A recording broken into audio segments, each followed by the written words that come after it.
दोस्तों, क्या आपने कभी सोचा है कि जो चीज हर जगह मिलती है उसकी कोई कदर क्यों नहीं करता? पानी सस्ता है क्योंकि वो हर जगह है, पर हीरा महंगा है क्योंकि वो मुश्किल से मिलता है। इंसानी रिश्तों में भी यही नियम काम करता है। रॉबर्ट ग्रीन का लॉ नंबर 16 कहता है, use absence to increase respect and honour. जितना ज्यादा आप दिखेंगे और बोलेंगे, उतने ही आप मामूली नजर आएंगे। अगर आप किसी ग्रुप या रिश्ते में बहुत ज्यादा अवेलेबल हैं, तो लोग आपको टेक इट फॉर ग्रांटेड लेने लगेंगे। आज हम सीखेंगे वो कला जहां ना दिखना आपकी सबसे बड़ी ताकत बन जाता है। एंशिएंट पर्शिया में एक आदमी था, डियोसिस। वो अपनी ईमानदारी के लिए मशहूर था। लोग उसके पास अपने झगड़े सुलझाने आते थे। जब वो बहुत मशहूर हो गया तो उसने अचानक एक काम किया, वो गायब हो गया। उसने लोगों से मिलना बंद कर दिया। लोग परेशान हो गए। उन्हें डियोसिस की इतनी आदत हो गई थी कि उनके बिना उनका काम नहीं चल रहा था। डियोसिस ने कहा, मैं तभी वापस आऊंगा जब तुम मुझे अपना राजा यानी किंग बोलोगे और मेरे लिए एक ऐसा महल बनाओगे जहां कोई मुझे बिना इजाजत देख ना सके। लोगों ने वही किया। डियोसिस ने महल के अंदर से राज किया। वो कभी बाहर नहीं निकलता था, पर उसका दबदबा पूरे देश पर था। वजह, उसने अपनी एब्सेंस से खुद को एक देवता यानी गॉड बना लिया था। लोग उसके बारे में जितना कम जानते थे, उतनी ही उसकी इज्जत बढ़ती गई। ये लॉ काम कैसे करता है? इसके पीछे 3 साइकोलॉजिकल सच्चाइयां हैं। Supply and demand. जब किसी चीज की सप्लाई ज्यादा होती है, उसकी वैल्यू गिर जाती है। अगर आप हर पार्टी, हर मीटिंग और हर कॉल पर मौजूद हैं, तो आपकी वैल्यू 0 हो जाएगी। The power of imagination. जब आप लोगों के सामने नहीं होते, तो वो आपके बारे में सोचते हैं। वो आपके लेजेंड को अपने दिमाग में और बड़ा बना लेते हैं। Familiarity breeds contempt. जब लोग आपसे रोज मिलते हैं, वो आपकी कमजोरियां देखने लगते हैं। दूर रहने से आपका ऑरा बना रहता है। आज के सोशल मीडिया के जमाने में, जहां हर कोई 24 घंटे ऑनलाइन है, इसे अप्लाई कैसे करें? Tip 1, the leave early strategy. किसी भी महफिल में सबसे देर तक मत रुकिए। जब माहौल अपने पीक पर हो, तब निकल जाइए। लोग आपको याद रखेंगे। Tip 2, digital detox. हर वक्त स्टेटस अपडेट मत कीजिए। कुछ वक्त के लिए गायब हो जाइए। जब आप वापस आएंगे तो लोग आपसे पूछेंगे, कहाँ थे, क्या कर रहे थे? Tip 3, the work life boundary. अपने बॉस या क्लाइंट के लिए हमेशा 2 मिनट में रिप्लाई मत कीजिए। कभी कभी थोड़ा इंतजार करवाइए, ताकि उन्हें आपके वक्त की कीमत समझ आए। लेकिन ध्यान रहे, अगर आप बहुत जल्दी गायब हो गए तो लोग आपको भूल जाएंगे। पहले अपनी एक रेप्यूटेशन बनाइए, लोगों का दिल जीतिए और फिर गायब होइए। बिना पहचान बनाए गायब होना गुमनामी है, पहचान बनाकर गायब होना पावर है। अंत में दोस्तों, याद रखिए, सूरज की कद्र तभी होती है जब रात आती है। अगर 24 घंटे धूप रहेगी तो लोग उसे कोसने लगेंगे। अपने वक्त को महंगा बनाइए। हर किसी के लिए हर वक्त हाजिर रहना बंद कीजिए। दुनिया उन्हीं के पीछे भागती है जो थोड़ा दूर खड़े होते हैं। क्या आपने कभी महसूस किया कि जब आप किसी से कम मिलने लगे तो उन्होंने आपकी ज्यादा इज्जत की? नीचे कमेंट में रेयर लिखें। अगला लॉ यानी लॉ नंबर 17 सिखाएगा, लोगों को हमेशा डर में रखिए, अनप्रिडिक्टेबल बनिए। उसे देखने के लिए जुड़े रहिए। सुनो यार, तब तक के लिए अपनी वैल्यू बढ़ाइए। दोस्तों, इंसान की एक बहुत बड़ी फितरत है। हमें पैटर्न्स ढूंढना पसंद है। हम चाहते हैं कि हमें पता हो कि कल क्या होने वाला है। पर ताकत की दुनिया में अगर लोग आपको समझ गए, अगर वो आपका अगला कदम गेस कर सकते हैं, तो वो आपको कंट्रोल भी कर सकते हैं। रॉबर्ट ग्रीन का लॉ नंबर 17 कहता है, keep others in suspended terror. इसका मतलब ये नहीं कि आप किसी को डराएं, बल्कि इसका मतलब है कि आप इतने अनप्रिडिक्टेबल बन जाएं कि लोग आपका अंदाजा लगाते लगाते थक जाएं। जब लोगों को समझ नहीं आता कि आप क्या करेंगे, तो वो डर जाते हैं और उनका ध्यान सिर्फ आप पर होता है। आज हम सीखेंगे कि कैसे अचानक लिए गए फैसले आपको सबसे ताकतवर खिलाड़ी बना सकते हैं। 1972 की बात है। दुनिया के सबसे बड़े चेस प्लेयर बॉबी फिशर का मुकाबला रशिया के बोरिस स्पासकी से था। स्पासकी बहुत ही काम और प्रिडिक्टेबल प्लेयर था, पर फिशर ने मैच से पहले ही मेंटल गेम शुरू कर दिया। वो लेट आया, उसने कैमरास की आवाज पर शिकायत की, उसने चेयर बदलवा दी। स्पासकी को समझ ही नहीं आ रहा था कि फिशर कर क्या रहा है। जब मैच शुरू हुआ, फिशर ने ऐसी चालें चली जो उसके स्टाइल से बिल्कुल अलग थीं। स्पासकी डर गया। उसे लगा फिशर ने कोई नया जाल बुना है। फिशर की अनप्रिडिक्टेबिलिटी ने स्पार्की के दिमाग को इतना थका दिया कि वो आसान गलतियां करने लगा और फिशर जीत गया। फिशर ने उसे बोर्ड पर नहीं बल्कि उसके दिमाग के अंदर हराया था। लोग प्रिडिक्टेबिलिटी से क्यों नफरत करते हैं और अनप्रिडिक्टेबिलिटी से क्यों डरते हैं? The machine effect. अगर आप रोज वही करते हैं, लोग आपको एक मशीन की तरह ट्रीट करते हैं। आपकी इज्जत कम हो जाती है क्योंकि आप गेसेबल हैं। Suspended terror. जब आप अचानक अपना रास्ता बदलते हैं तो लोगों को लगता है कि आपके पास कोई सीक्रेट प्लान है। ये उलझन उन्हें आपके सामने झुका देती है। Control the rhythm. जब आप अनप्रिडिक्टेबल होते हैं तो गेम आपके हिसाब से चलता है। दूसरे लोग सिर्फ रिएक्ट करते हैं जबकि एक्ट आप कर रहे होते हैं। इसे आज के कॉर्पोरेट और सोशल वर्ल्ड में कैसे यूज करें? Tip number 1, break your habits. अगर आप हमेशा सुबह 9 बजे ऑफिस आते हैं तो किसी दिन अचानक 11 बजे आइए या 7 बजे। लोग सोचेंगे कि कुछ बड़ा होने वाला है। Tip number 2, the unexpected kindness. अगर कोई आपका दुश्मन है और वो एक्सपेक्ट कर रहा है कि आप उन पर चिल्लाएंगे तो उन्हें थैंक यू बोल दीजिए। वो इतने कंफ्यूज हो जाएंगे कि उनका अगला हमला फेल हो जाएगा। Tip number 3, the sudden silence. Meeting में जब सब बोल रहे हों तब आप एकदम चुप हो जाइए। लोग आपकी खामोशी का मतलब निकालने में लग जाएंगे और आपका वजन बढ़ जाएगा। अंत में दोस्तों याद रखिए, जो खुली किताब होता है उसे लोग पढ़कर रद्दी में फेंक देते हैं, पर जो एक राज होता है लोग उसे सदियों तक याद रखते हैं। अपने पत्ते कभी मत दिखाइए। दुनिया को अंदाजा लगाने दीजिए, उन्हें उलझने दीजिए, क्योंकि जब तक वो उलझे हैं तब तक आप सुरक्षित हैं। क्या आपने कभी किसी के अचानक लिए गए फैसले से डर महसूस किया है? नीचे कमेंट में चेस लिखें। अगला लॉ यानी लॉ नंबर 18 सिखाएगा, किले मत बनाइए, अकेले रहना खतरनाक है। उसे देखने के लिए जुड़े रहिए।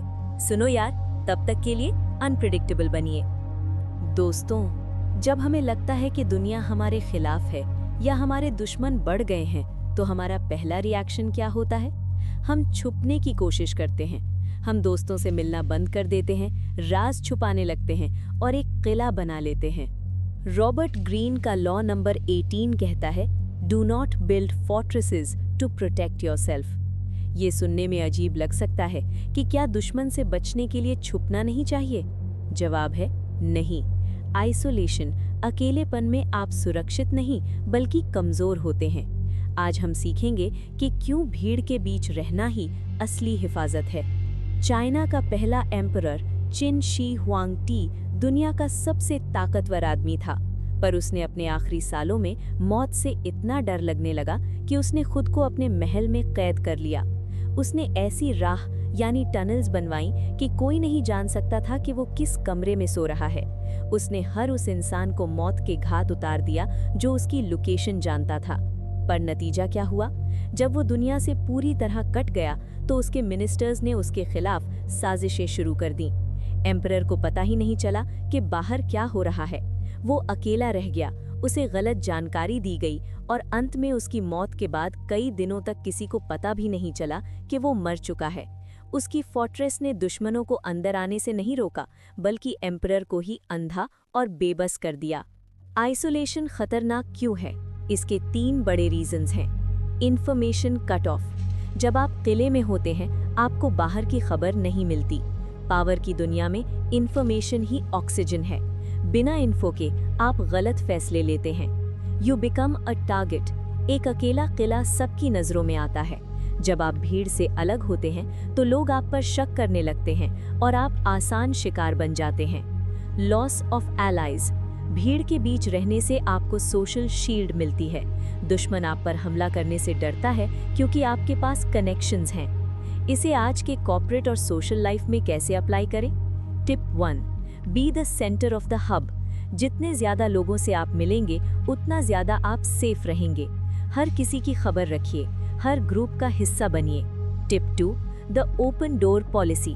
भले ही आप अपने दुश्मन को पसंद ना करें, पर उनसे बात करना मत छोड़िए। उनके करीब रहना उनके प्लान्स जानने का सबसे आसान तरीका है। Tip 3, mobility is power. किले की तरह एक जगह मत रहिए। अपने दोस्तों और नेटवर्क्स को बदलते रहिए ताकि कोई आपको पिन पॉइंट ना कर सके। अंत में दोस्तों, याद रखिए, असली ताकत दीवारों में नहीं, रिश्तों में होती है। एक मास्टर स्ट्रैटेजिस्ट हमेशा भीड़ का हिस्सा होता है, लेकिन वो भीड़ से हमेशा 2 कदम आगे रहता है। अपने दरवाजे खोलिए, लोगों से मिलिए। दुश्मन को ढूंढने के लिए बाहर निकलना पड़ता है। किले में बैठकर तो सिर्फ मौत का इंतजार होता है। क्या आपने कभी किसी से नाराज होकर खुद को अकेले कर लिया है? नीचे कमेंट में सोशल लिखें अगर आप आज से अपना नेटवर्क बढ़ाएंगे। अगला लॉ नंबर 19 सबसे जरूरी है। जानिए कि आप किससे बात कर रहे हैं। गलत इंसान को नाराज मत कीजिए, उसे देखने के लिए जुड़े रहिए। सुनो यार, तब तक के लिए भीड़ में चमकिए। दोस्तों, क्या आपने कभी किसी से मजाक किया और बाद में आपको पछतावा हुआ क्योंकि उसने उस बात को इतना सीरियसली ले लिया कि आपकी लाइफ नरक बना दी? दुनिया में हर इंसान एक जैसा नहीं होता। कुछ लोग हार को भुला देते हैं, पर कुछ लोग बदला लेने के लिए पूरी जिंदगी इंतजार करते हैं। रॉबर्ट ग्रीन का लॉ नंबर 19 कहता है, know who you are dealing with. ताकत की दुनिया में सबसे बड़ी गलती ये है कि आप अपने सामने वाले को पहचान ना पाएं। अगर आपने गलत इंसान का ईगो हर्ट कर दिया तो वो आपको तबाह करने के लिए किसी भी हद तक जा सकता है। आज हम सीखेंगे उन 5 तरह के लोगों को पहचानना जिनसे पंगा लेना मौत को दावत देना है। 13वीं सेंचुरी में खरवेज़म का एक राजा शाह था। उसके पास गेंगिस खान के कुछ व्यापारी आए दोस्ती का पैगाम लेकर। शाह ने सोचा कि ये मंगोल्स तो मामूली खाना बदोश हैं। उसने उन व्यापारियों को मरवा दिया और उनकी दाढ़ी जला दी। शाह ने सोचा उसने एक मामूली दुश्मन को नाराज किया है, पर वो नहीं जानता था कि उसने दुनिया के सबसे निर्दयी विजेता गेंगिस खान को छेड़ा है। गेंगिस खान ने अपना पूरा गुस्सा खरवेज़म पर निकाल दिया। उसने शाह के पूरे एम्पायर को मिट्टी में मिला दिया, उसके शहरों को जलाकर राख कर दिया और शाह को रेगिस्तान में भागने पर मजबूर कर दिया, जहां वो तड़प कर मरा। वजह? शाह ने अपने दुश्मन को अंडर एस्टिमेट किया था। उसने गलत इंसान को नाराज कर दिया था। ग्रीन बताते हैं कि 5 तरह के लोगों से हमेशा बचकर रहें। The arrogant and proud man. इनका ईगो बहुत बड़ा होता है। अगर आपने इनका मजाक उड़ाया तो ये मौत तक आपका पीछा नहीं छोड़ेंगे। The hopelessly insecure man. ये लोग अंदर से डरे हुए होते हैं। इन्हें लगता है हर कोई इनका फायदा उठा रहा है। ये धीरे धीरे आपको दस्ती करते हैं। The mister suspicion. ये हर बात में साजिश ढूंढते हैं। इनसे दोस्ती करना भी खतरनाक है। The serpent with a long memory. ये लोग तुरंत गुस्सा नहीं दिखाते। ये मुस्कुराएंगे पर 10 साल बाद आप पर वार करेंगे जब आप सब भूल चुके होंगे। The plain unintelligent man. ये लोग इतने बेवकूफ़ होते हैं कि इन्हें समझ ही नहीं आता कि आप इनकी मदद कर रहे हैं या इन्हें छेड़ रहे हैं। इनमें अपना वक्त बर्बाद मत कीजिए। कॉर्पोरेट ऑफिस हो या दोस्तों का ग्रुप, इसे कैसे यूज़ करें? Tip number 1, research before you react. किसी नए बॉस या क्लाइंट से मिलने से पहले उनकी हिस्ट्री जानिए। वो गुस्से वाले हैं या शांत, वो बदला लेते हैं या माफ। Tip number 2, never use a standard insult. जो मजाक आपके एक दोस्त के लिए नॉर्मल है, वो दूसरे के लिए वॉर का सिग्नल हो सकता है। हर किसी के लिए अलग स्ट्रैटेजी रखिए। Tip number 3, the humble mask. जब तक आप किसी को पूरी तरह से ना जान लें, हमेशा हम्बल और पोलाइट रहिए। पोलाइट रहने से दुश्मन कम बनते हैं। अब हम रॉबर्ट ग्रीन के उस नियम पर हैं जो आपको एक इंडिपेंडेंट पावर हाउस बना देगा। ये नियम उन लोगों के लिए है जो किसी एक साइड को चुन लेते हैं और फिर दूसरे की दुश्मनी मोल ले लेते हैं। दोस्तों, हमें सिखाया जाता है कि वफादारी सबसे बड़ी खूबी है, पर ताकत की दुनिया में किसी एक साइड से जुड़ जाना या कमिट करना अपने हाथों में खुद हथकड़ी पहनने जैसा है। जब आप किसी एक टीम या एक इंसान के हो जाते हैं, तो आप उनके दुश्मनों के भी दुश्मन बन जाते हैं और आपका कंट्रोल उनके हाथ में चला जाता है। रॉबर्ट ग्रीन का लॉ नंबर 20 कहता है, do not commit to anyone. अपने आप को आजाद रखिए, किसी के भी पक्ष में मत झुकें। जब आप बीच में रहते हैं तो दोनों साइड्स आपको अपनी तरफ खींचने की कोशिश करती हैं और आप दोनों से फायदा उठा सकते हैं। आज हम सीखेंगे कि कैसे न्यूट्रल रहकर दुनिया को अपने पीछे नचाया जाता है। इंग्लैंड की क्वीन एलिजाबेथ फर्स्ट इस नियम की उस्ताद थीं। उनके जमाने में पूरा यूरोप चाहता था कि वो शादी कर लें। स्पेन का राजा, फ्रांस का प्रिंस, सब उनका हाथ मांग रहे थे। एलिजाबेथ जानती थी कि जिस दिन उन्होंने किसी एक से शादी की वो उस देश की गुलाम बन जाएंगी और बाकी देश उनके दुश्मन बन जाएंगे। उन्होंने क्या किया? उन्होंने सबको उम्मीद दी। वो सबसे मिलती, सबसे फ्लर्ट करती, पर किसी को हाँ नहीं कहती। इस वजह से हर देश उन्हें खुश करने की कोशिश करता रहा ताकि वो उनके साइड हो जाएं। उन्होंने बिना लड़े, बिना किसी की साइड लिए इंग्लैंड को यूरोप की सबसे बड़ी ताकत बना दिया। वो वर्जिन क्वीन थी, पर असलियत में वो इंडिपेंडेंट पावर थी। कमिट ना करने के पीछे दो बड़े साइकोलॉजिकल राज हैं। The magnet effect. जब आप किसी के नहीं होते तो हर कोई आपको पाना चाहता है। आपकी वैल्यू बढ़ जाती है क्योंकि आप रेयर और हार्ड टू गेट हैं। The courtiers advantage. जब दो लोग आपस में लड़ रहे हों तो उनके बीच मत पड़िए। उन्हें लड़ने दीजिए, उन्हें थकने दीजिए। जब दोनों कमजोर हो जाएं, तब आप अपनी शर्तों पर उनकी मदद करें। Control the distance.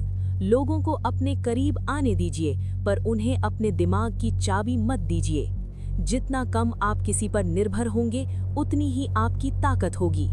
Corporate office हो या पॉलिटिक्स, इसे कैसे यूज करें? टिप 1, स्टे अबव द फ्रे। अगर ऑफिस में दो ग्रुप लड़ रहे हैं तो किसी का साथ मत दीजिए। दोनों से अच्छे ताल्लुकात रखिए। जब एक ग्रुप हारेगा, आप सेफ रहेंगे। Tip 2, make them fight for you. अगर आप जॉब चेंज कर रहे हैं तो एक से ज्यादा कंपनीज को इंटरेस्ट दिखाइए। उन्हें लड़ने दीजिए कि कौन आपको ज्यादा सैलरी देगा। Tip 3, be the mediator. लोगों के बीच सुलह करवाने वाले बनिए, ना कि लड़ने वाले। सुलह करवाने वाले के पास दोनों साइड्स का कंट्रोल होता है।